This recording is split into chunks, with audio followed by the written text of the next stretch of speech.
joy of junkets. Indeed. Lovely to meet you, and congratulations on a film that I've thoroughly enjoyed. Oh, good. That's very kind. And Thank you. my 7-year-old really enjoyed it too. So Good. it had that sort of cross. Yeah, no, it is. No, it is a family film, I think. So tell me, obviously the commercials were very popular back in the day. When did the idea first come to you about, the possibility of taking this character further and actually developing it into, fully rounded film? It really came towards the end of the period during which we were making these credit card commercials. So it was 1995, I suppose, roughly, when the idea first started to germinate.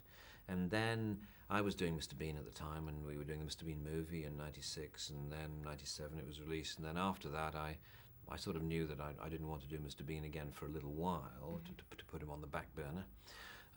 Although I'd be quite happy to bring him back to the front burner again at some time in the future. But I thought it'd be nice to try something different, and then suddenly I remembered this idea of the Barclaycard commercials and the character therein, and we started to develop a script late 1999, I suppose. So it's taken 3.5 years to get from the first script meeting to the release of the movie. So tell me a little bit about who Johnny English is, because he's a complete sort of antithesis to people might sort of think of you as Mr. Bean, and he really is quite a sophisticated guy. He gets it a bit wrong, but he's... No, I mean, what's interesting about the character is that, sorry, where should I start? I mean, the character is someone who's living out a fantasy, basically. He's someone who's a junior clerk at the British Secret Service who is suddenly catapulted into the #1 slot. He becomes our top British agent simply because all the others have been killed at the beginning of the film. And he has to find out who killed them and why. And it turns out that it's the vicious French businessman played by John Malkovich who has killed them all off because he's got a dastardly plan to become King of England and thereby abuse all the powers that our Queen chooses not to use. So that's the story of the film. But of course, what it is, the story is the story of a man living out a fantasy, because he's always had this fantasy of being the top British agent, even though he never thought he'd get the opportunity. Suddenly, out of nowhere, he's got the job, even though he knows, and we know, that he's not really qualified for the job. But at the same time, the fact that he's not qualified doesn't stop him in any way. He's completely full of self-confidence, far too full of self-confidence. He thinks he can do it. He thinks he is God's gift to secret agents. And the fun, the story, the comedy, if you like, is watching the degree to which he cannot possibly live up to his expectations. There is a big gap between how good he is and how good he thinks he is. I think the beauty of the character as well, he's not just a comedic character, but you see he's quite fully rounded. You see sort of his despair as well.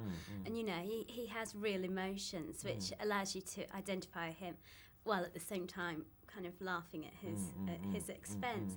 How difficult was it to play this character? Because there's a lot of physical comedy in there as well, but actually, there's a lot of text in there to be delivered. I mean, you must have been exhausted at the end of filming.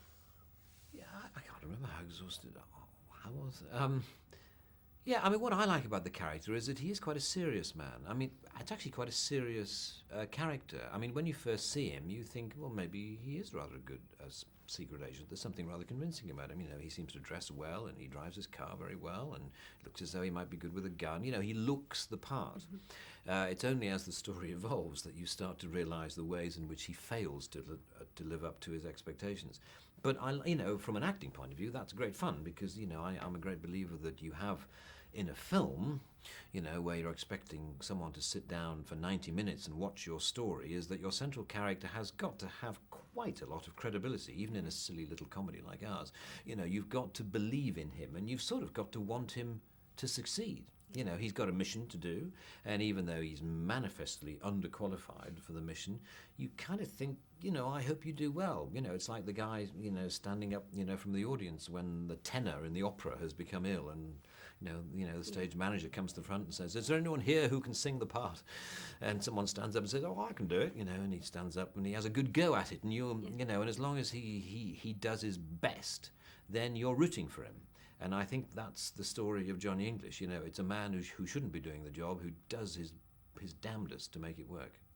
Were there any scenes that particularly, you enjoyed doing? I mean, I particularly, I thought it was very clever, the scene with the clamper when they've got the car and they're swinging it out and swinging it back, and I thought that was really quite original, and. I like the car chase. I think the car chase is great fun, and we try and approach it in a slightly different way. It's a funny way. I mean, clearly we need jokes, in our film, so we had to have a comedy car chase, and I think we managed to give that quite a good little twist.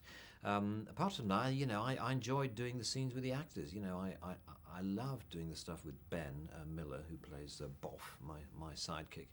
He and I got on extremely well on and off the screen, and I think he's really funny in the film. He's just very, very funny. And Natalie also, with her fantastic sense of sort of cool and common sense, and she provided a lovely, antipathy to Johnny English, who's such a sort of flouncy, theatrical figure, whereas Natalie's just got this kind of cool, this is what we should be doing, and of course her good ideas, Johnny always rejects, and he pays the price. Just finally, Johnny English too. Is that something you would consider? I don't know. I'd be happy to consider it. I think this film would have to do extremely well to justify thinking about a Johnny English too. But it's a fun world. It's a fun character. It would be silly not to play the part again if the opportunity arose. Well, I think that from the reactions in the cinema, I think you think you could be onto something. Absolutely. Great. Thank you. So we're out there. Yeah. Definitely. Big time. Congratulations. Okay, yeah, film. Fantastic film. I was pleasantly surprised because, comedy can always be, you go in, it's supposed to be funny and it really isn't. That can feel like a pressure, can't it, sometimes? Yeah, definitely. Thinking, And I went along with a 7-year-old and we were both rolling round, nearly dropping our hot dogs, so it's absolute success. If I could just get you to start off just to sort of summarise the plot. I know it's a bit convoluted to do, but if just briefly. The plot, I think, is maniac Frenchman John Malkovich has designs on the English throne.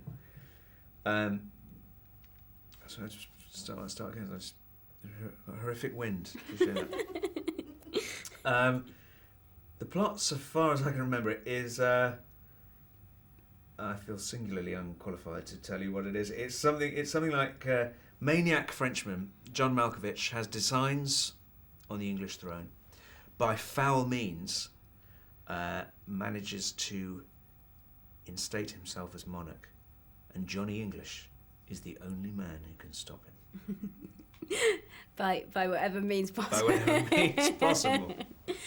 It looked like it was an immense amount of fun, but quite physically challenging, I would imagine, in some senses. There's a lot of action going on. Well, I didn't do any. I mean, none of that's me. So no, I just did a bit when I was blowing the gun at the end and looked round. I don't have to do. So it wasn't you in the work. Parachute.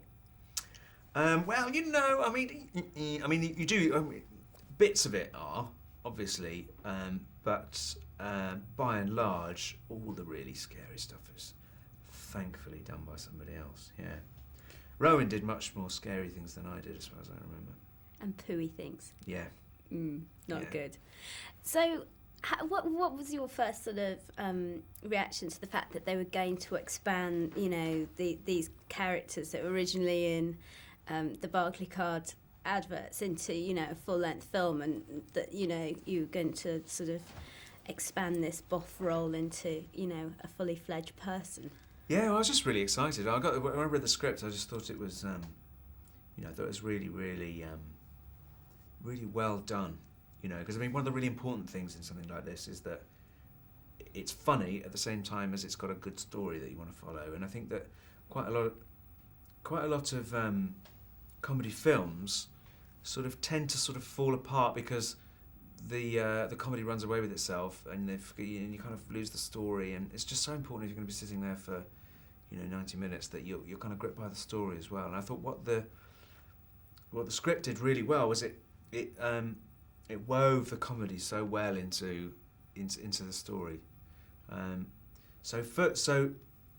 First of all, just very, very excited. And I just thought, oh, this is really going to work. You get that sense when you read something. You just think, oh, this is definitely going to work. And then a lot of it is about the people who are involved, and I think Peter Howitt as a director was something that you just thought, well, that's a good idea, because you know Sliding Doors is one of my favourite films, and you just thought Peter's films, he's a very filmic director. You knew it wasn't going to look like telly. You knew it was going to be a proper feature film. So yeah, you know, just I was instantly thought, oh, this is going to be a great idea. So tell me a bit about the character Boff then, and I mean, because without him, a lot of sort of Rowan's mishaps wouldn't work, because you have to work off Boff to actually get it, don't you? So tell me about that character. I mean, Boff is just I love Boff. He's a very sweet guy. I mean, Boff is not very confident, and you know, at the beginning of the film, Johnny gets promoted out of his depth, and in a way, Boff is promoted out of his depth as well. He's not really kind of sure what he's meant to be doing. But he's actually a lot more competent than he realises, and he's probably even more competent than Johnny. But because Boff doesn't have a lot of self-belief, you know, he just assumes that it's Johnny who knows what he's doing all the time, and I don't think Boff ever really realises that Johnny's making any mistakes, because he has just such faith and loyalty in him, and I think that what Boff tells us, if you like, about Johnny is that Johnny's actually a very good person as well. I think at the same time, John, you know, he's kind of, there's a lot that's very kind of good about Johnny English, and I think Boff sort of sees that and helps us to see it. Obviously, working with Rowan must have been a joy. I mean, everyone says he's such a professional, and what did you actually gain from working with him? I think, I never worked that hard. I think it sort of taught me. It kind of one of the things that really fascinates me about the way Rowan works is that he keeps a very open mind all the time. He's not got It amazed me that he doesn't like to nail things down too early. So he leaves himself open to possibilities until right up to the last minute, and right up at the last minute, sometimes even at the last minute, he'll decide, okay, we're going to do it this way, and this way. So he just leaves a lot of flexibility, and I think that was the biggest lesson that I learned, is that you don't have to decide too early on how you're actually going to play it. You know, you can kind of just approach it, just sort of circle it, and kind of go around it and try different things, and you don't really have to make your mind up until the very, very last minute. So what he always ends up with is something quite unusual. Do you see what I mean? Because he's not gone with his sort of first idea. He kind of just waits till he has the best idea, and that was really interesting to see. Did you find that you both had a very natural sort of repartee together anyway? Because that was very crucial, that you two worked well together. Was that something that was there almost immediately? It was, yeah, it was there. So, I mean, the very first time I met Rowan, I was a bit too overawed to have any kind of repartee or anything. I don't think I even managed to say anything, you know. And I remember I knew it was being filmed, and you know, it was all just a bit kind of. But I do remember that as soon as we read the scene together, it was just it just sort of clicked. And I think Rowan and I liked Rowan immensely as a person as well. So, you know, that always helps. You know, it's not absolutely necessary really to like people when you're working with them in a film, but you know, it does help. It's really, we all did. I mean, I think it does show that we all got on amazingly well on the film. You know, we all did really hit it off, and you know, also very much in the film, it was a kind of Rowan and Peter worked together really, really well, and it was kind of, and I found that I fitted in with that really. It was just a kind of, yeah, it's one of those things that just sort of gelled. And then you've got this amazingly, normally sort of serious actor, John Malkovich, hamming it up big time. Yeah. How was that, you know? And brilliant fun. I mean, he's such a great actor. I mean, he's so free. Do you know what I mean? It's like, you've got the... It's amazing. I mean, it kind of... you have the scenes with him, you just never know what he's going to say or what he's going to do. You know, it's just different every time. I mean, it's just... But very, very... and as a result, I think very, very believable, because it's very kind of spontaneous, but it's just like, he's he's a force of nature. It's just, I think it's that whole different discipline of, it's not where it's, it's that sort of, I suppose it's that kind of more, is that kind of what they call method actor, isn't it? It's that kind of American tradition of very kind of real, very sort of, being the character rather than acting the character. It's just great. It was great fun. To what? I mean, it's just like fireworks. Do you know what I mean? It's great fun. Great. So he's walking around talking like this, was he? Yeah. Where is my lunch? Where is my lunch? I am the king. You English pigs. Thank you very much. Congratulations. Really enjoyed the film. Not just saying that. Went along with a 7-year-old who was absolutely roaring with me. Great.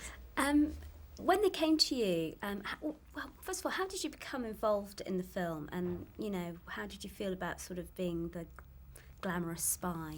The glamorous spy. The script came in through my record company, and I'd expressed interest in reading scripts and the possibility of doing film, so that's how I heard about the film. And as soon as I heard Rowan Atkinson and John Malkovich, I was like, I have to read this script. So I read it. I thought it was very well written, very funny, and I really liked the part of Lorna. Yeah, I thought she was very smart, very confident, very independent, and didn't want to be running around in skimpy outfits. Or doing any overly steamy love scenes. So we had a talk about how they saw Lorna and how they wanted to play her. And after I was reassured about that, then I auditioned. And you got the part? Yeah, which I wasn't expecting, actually. Well, I mean, you said it's something you'd wanted to do. Was it, obviously we know that you've been acting before, but was it something that came back very naturally? And how was the whole experience of making a film? I think it came back quite naturally. I was very nervous at the beginning, but I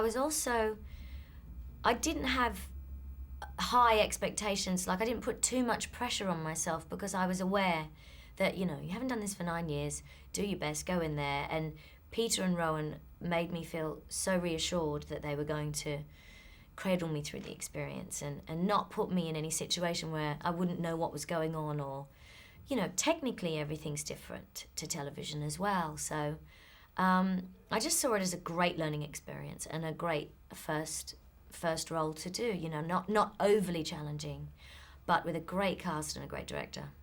So tell us a little bit more about your character and what her adventures during this film. Lorna Campbell is a special agent, and she's attached to Interpol in Paris, and she's been assigned to investigate Pascal Sauvage and see what he's up to. And so is Johnny English, because the crown jewels have been stolen. So they end up teaming up together and going after the villain. And she's kind of a mysterious character to start off At with. the You're beginning, not quite sure, yeah. are you, whether Yeah. she's a goodie or a baddie, but... Yeah, Johnny thinks she might be responsible for the crown jewels disappearing, which is quite funny. And then in the end, she pulls him out of a sticky situation. They end up kind of teaming up together and then falling for each other. Absolutely. If there was a Johnny English too, would you consider? I would consider it because I had such a great time making this one. I really did.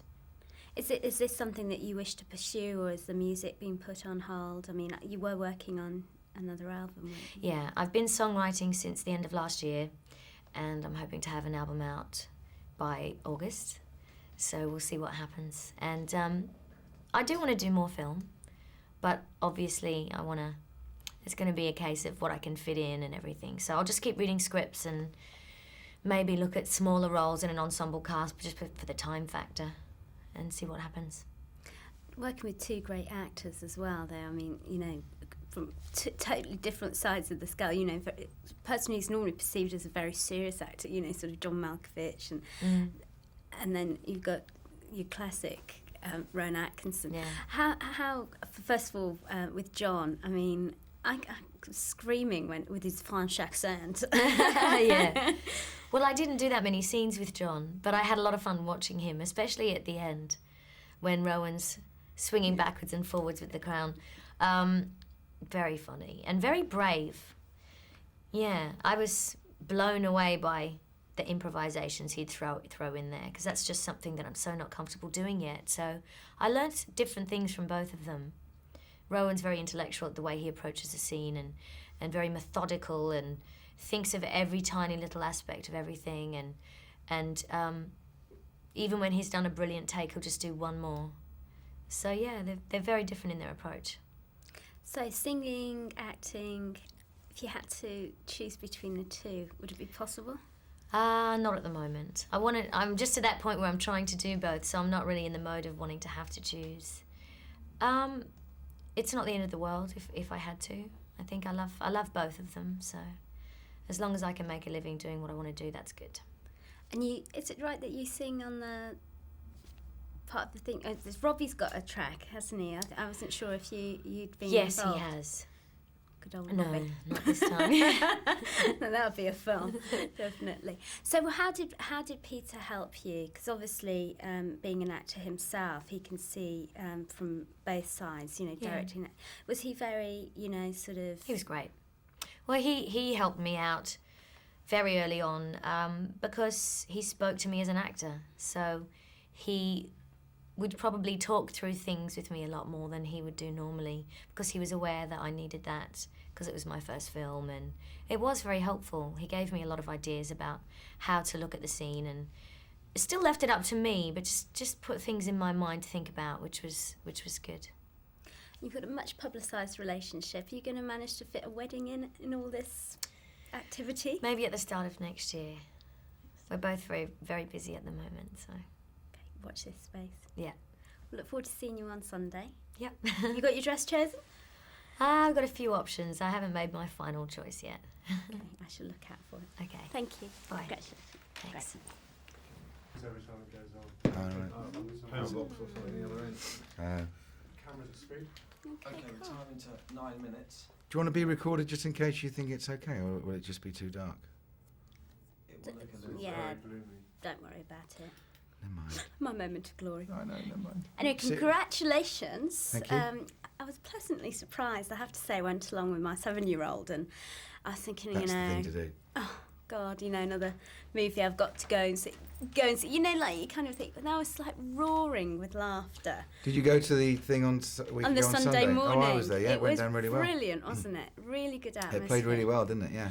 Did you have any fears about making a comedy, an out-and-out comedy? Because it's so hard to hit the right, Yeah, it's really more challenging than almost anything.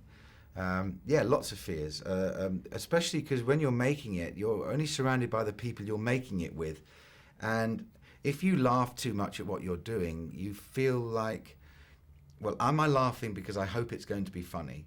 Or am I laughing because it is funny? Or am I laughing indulgently? And then you stop, after a while you just stop laughing altogether, and you just sort of cross your fingers and hope. And it's a very, very arduous process, funnily enough, because you do preview test screenings, and you get whole passages of 3 or 4 minutes and they're just not laughing at something that you thought was going to be very funny. And you have to go back to the cutting room and either cut it out or move it to another place or change the cutting pattern. And it's incredible how just shifting something around slightly can be the difference between it being funny and not funny, or where it comes in the film, or how long do you stay on a joke before you move on. And you can't have that knowledge in you all the time. It's real suck it and see stuff. So it's really arduous, and it's very pleasing when you actually sit in a cinema, which I've done a couple of times now, and just hear people laughing non-stop all the way through. It's great. And it's always good to have a poo joke in there as well. Got to have a poo joke. You must have a poo joke at all times. Yes, exactly. So how did you become involved with the project? Because obviously, the characters we know from the adverts. And Well, I used to watch the adverts years ago when I was still acting, and just thought they were fantastic. And I'd always been a fan of Rowan's. I actually met Rowan about 5 or 6 years ago when I had adapted David Copperfield, and it was going to be my next film after Sliding Doors. And we sent it to Rowan, and he said he was very keen to play Mr. Micawber. But sadly, we didn't raise the money to make that film, so that one didn't happen, as happens to a lot of films. So we all moved on. And then out of the blue, he called me up and said he was doing this film, John English. I already knew they were planning on doing it, and he asked me to direct it, which is quite surprising because he's a very cautious man, Rowan, and you wouldn't expect him to ask somebody to do something as big as this if he hadn't worked with them before. So it was immensely flattering, I must say, and I think it's worked out very well. We've ended up with a terrific creative relationship, I think. What was it actually like working with him? Because I hear that he's actually, he's a very precise person, not the sort of image that he portrays, kind of slapstick kind of. Yeah, no, I mean, when you talk to him and meet him and talk to him about it, you find yourself thinking, sometimes I would say to him, why do you do this? It's obviously killing you inside. And it's as much a testament to Rowan, the fact that it seems like it doesn't come naturally to him. I think it comes more naturally to him than he allows himself to admit. Mm-hmm. But it certainly is a somewhat tortuous process for him to do something which he knows he's good at, but he has to go quite deep down in himself to bring it out. And what that does as a director is it makes you really, really want to take care of him and be a blanket, a duvet for him to fall on, because he's got to go to places which are difficult for him, and he doubts everything. He doubts himself. He's not he's not at all an arrogant man. And so, as I say, that's as much a testament to him as a performer as the finished article, really. And then on the other hand, you've got an actor who's seen as a very sort of serious actor normally, John Malkovich, hamming it up big time.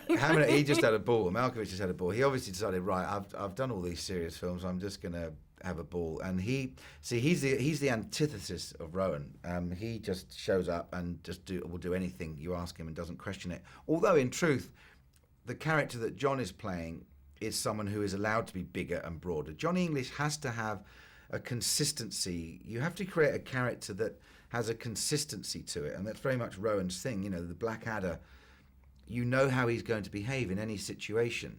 And even Mr. Bean, even though he's a very broad character, he's a fully rounded man and knows how he's going to react in any situation in his own selfish sort of way. And Johnny English there's a lot more criteria for Rowan to take on board in terms of creating a believable comedic character, whereas Malkovich just has to create a baddie character. But his attitude, Malkovich, in doing it is just a joy, because he just doesn't care. He has no fear. He's just fearless. I think that really comes through as well. He just really is fantastic. Comes He had so much fun. He just completely threw himself into it and just would do anything you asked him. He would try anything that you asked him to do, and it was great. So you've got two very experienced actors, and then Natalie, who, although has had some time off. Film. So how did you decide on her in particular? She just she said that she wanted to come along and test and audition with all the other girls, and she did, and we thought she was the most suitable. And I don't want to say best, because there were lots of other very good actresses, but she sort of all the criteria we were looking for. She had all the criteria, and it was her first film. She hadn't acted for a long time. She'd done videos, so she's used to performing on film, but it was her first lead role in a movie, and doing it with Rowan, which is tricky, because there's a working practice to Rowan, and but he and Natalie hit it off so well, and he was so taken with her, and vice versa, and he's so amazingly polite, Rowan, that he was very good at putting Natalie at her ease, funnily enough, which is another thing he did very well. But she handled herself fantastically, and she really held her own, I thought, very well. The comedy in this film operates on lots of levels. You've got the written and the spoken, and then it's the physical. Yeah. The physical comedy, to me, must be incredibly difficult to direct. It is. I'd say that, funnily enough, it is mainly because I don't personally find physical comedy funny. I like an acidic line or a little look or a moment. That some of my favourite things in the film are so small, and they sometimes go by without a laugh. The big physical stuff is very difficult to shoot. When he gets all floppy, or he gets his tie caught in the conveyor belt, or he lands on the wrong building, and all of these things. It is very difficult to shoot. I just think the thing is that as long as Rowan is staying, the thing that makes it funny, I think, is the difference between how ridiculous Johnny English looks, and how great he thinks he looks, how he believes. So he's got this kind of very determined look on his face, but he looks to the outside world ridiculous. And that's where the comedy is, between how good he thinks he is and looks, and how bad and how ridiculous he actually looks. and I think it wouldn't work if he was sort of winking at the fact that this is funny. Yeah. To him, this is not funny. To him, this is absolutely what I have to do next, and that helps to make the physical stuff funny, because he believes that's what he should be doing, hanging off things and climbing in the wrong window and all that sort of stuff. He's on a mission. He's just an idiot. Yeah. Thank God for us in the audience, you know. Yeah, like when he's in the hospital and he's like, right, you've all done very well. Yes. Yes, congratulations. Exactly. This has been a test of your emergency response systems. I must say you've done extremely well. We keep saying comedy, but I think the thing that makes it so it's beyond that as well. You know, it's thriller, it's action, it's, you know. Yeah, we decided, you know, there's so many things. When you make a comedy film, if you're not careful, you can end up with a series of sketches which are kind of loosely tied together, which an audience will get fed up with after a while. They don't want to just see a bunch of sketches just thrown together. We wanted to make a film that looked big, had a sort of Bondian proportions, that looked glossy, that looked like a movie, didn't look just like a sort of sitcom on film. So there are quite a few cinematic criteria that we tried to infuse the project with. The main thing is it has to be funny, but also you have to believe the world in which he's operating. And we had a fantastic designer, Chris Seegers, and Rami Adafarison, who shot Sliding Doors for me, who shot it and lit it. And so, you know, we decided quite early on that this needs to look good and look glossy as well as be funny. And hopefully we've managed close to both. Quickly, Johnny English too? It's up to Rowan. He's the poor bloke who's got to do all of the stuff, and it does take it out of him. I mean, it's a long, arduous process for him, because he gets involved in the editing as well, so he's there from day one to day end with me. I would do it, and I'm sure that if it's successful, he'll find it very difficult to not do it, but that's down to him. Well, I hope so. I hope this Johnny's too. Thank you. Thank you. Nice Great.